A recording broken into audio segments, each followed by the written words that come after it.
السلام عليكم. تخيل كده انت جيت في يوم واختلفت مع واحد انت عارف ان هو ملوش اصل او هو ما عندوش مبادئ او قيم بتحكمه. فطبيعي جدا مع اول خلاف ليك معاه هيحكي عنك كلام ما حصلش ويقطع فيك، وخصوصا كمان لو انت شخص محترم وليك الهيبة بتاعتك ووقارك. من كام سنة كده قرأت ملخص لحلقة على قناة النهار للصحفي خالد صلاح. المقال ده كان في اليوم السابع، وكان بيتكلم وقتها عن تشويه صورة رجال الدين وتدميرهم معنويا من خلال السينما. وكان بيقول وقتها ان الموضوع ده بدأ في الستينات لما كنا بنشوف مشاهد لرجال دين كان بيتم الاستهزاء بيهم او تصويرهم كأنهم شياطين. وفعلا لو انت تلاحظ كده هتلاقي انك تقريبا وصلت حاليا انك فقدت الثقة في كل رجال الدين حواليك. يعني هتلاقي مفيش حد نجا من التشويه ده، والحقيقة ان ده مع الوقت بيزعزع او بيهز فيك ثقتك بدينك وانتمائك ليه. لما تشوف الصحافة والسينما والسوشيال ميديا حاليا بتقطع في لحم الشيخ فلان او الداعية الفلاني وتصويرهم بقى ان هم بتوع مخدرات ونسوان وسبوبة، ومن هنا انت بتقول عليهم مع الوقت وتكرار الاخبار المزيفة دي والمشاهد المسيئة ان ربنا فضحهم وان هم يستاهلوا، ويقعوا من نظرك وتبدأ من هنا تقول ده انا ارحم منهم، انا مش بتاجر بالدين على الاقل. وللأسف اللي بيتم تصويرهم دولت بيكونوا حالات نادرة جدا لا تذكر، لكن الإعلام بيوصل للناس إن كل رجال الدين كده، مع إنك لو بصيت حواليك هتلاقي إن فئة المحامين فيها كده، وفئة الأطباء فيها كده، وفئة المهندسين فيها نفس الكلام. حتى الموضوع ده موجود وسط رجال العدل وتنفيذ القانون إلى آخره. فهل هنا أنا أقدر أعمم إن كل المحامين كذلك أو كل الأطباء كذلك؟ لا طبعا. يبقى الموضوع ده كده فيه ظلم.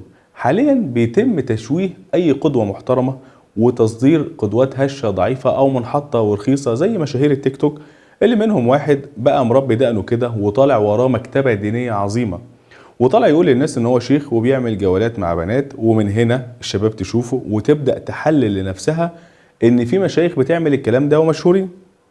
ونبدأ بقى من هنا أسوأ مرحلة في حياتنا، وهي تدمير وتشويه رجال الدين وجعلهم منبوذين وسط الناس ونكرة، ويبدأ المجتمع ينزل للقاع ومفيش حد يرتقي بيه ولا بالأخلاق بتاعته، لأن المجتمع جاله إحساس إن رجال الدين هم كمان في القاع، فمش مقبول منهم أي نصايح، وبالتالي بيخرج جيل لا يعرف ربنا ولا عنده قيم ولا أخلاق، لأن القدوة بتاعته اتدمرت واتشوهت. الحقيقة بقى ان معظم رجال الدين او غيرهم من الاشخاص المحترمه اللي انا بعتبرهم بمثابه القدوه بلاقيهم مؤخرا بيتعرضوا لحملات ممنهجه لقتلهم معنويا وتشويههم.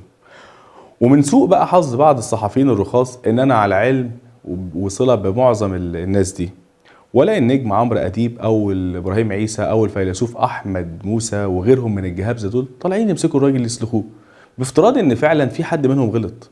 وكلامكم ده صحيح، فهل من الطبيعي كل السكاكين دي تكون جاهزه للذبح ولسه النتائج اصلا ما ظهرتش؟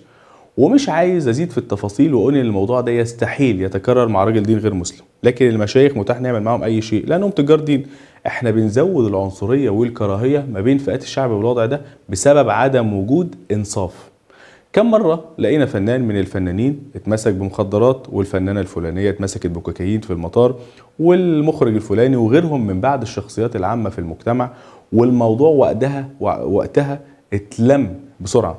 ليه بقى بالقياس مش بنعمل كده مع رجال الدين؟ ليه أول ما تحصل حاجة تخصهم نلاقي صفحات السوشيال ميديا والجرايد والمجلات والصحف وبرامج التوك شو بتتكلم عن فضيحة الداعية الفلاني اللي هو أصلا قد تكون غير حقيقية وهو مظلوم فيها ولسه القاضي ما قالش كلمته؟ يطلع بقى ضعاف النفوس يلعنوا المشايخ ويلعنوا ولادهم ويقول لك كبت عند الولاد لانهم من صغرهم اتربوا تربيه معقده وكلام من هذا القبيل. فمطلوب بس شويه انصاف، شويه عدل في تناول المواضيع دي، لان المجتمع حاليا في اسوأ مراحله اخلاقيا ودينيا وكل حاجه.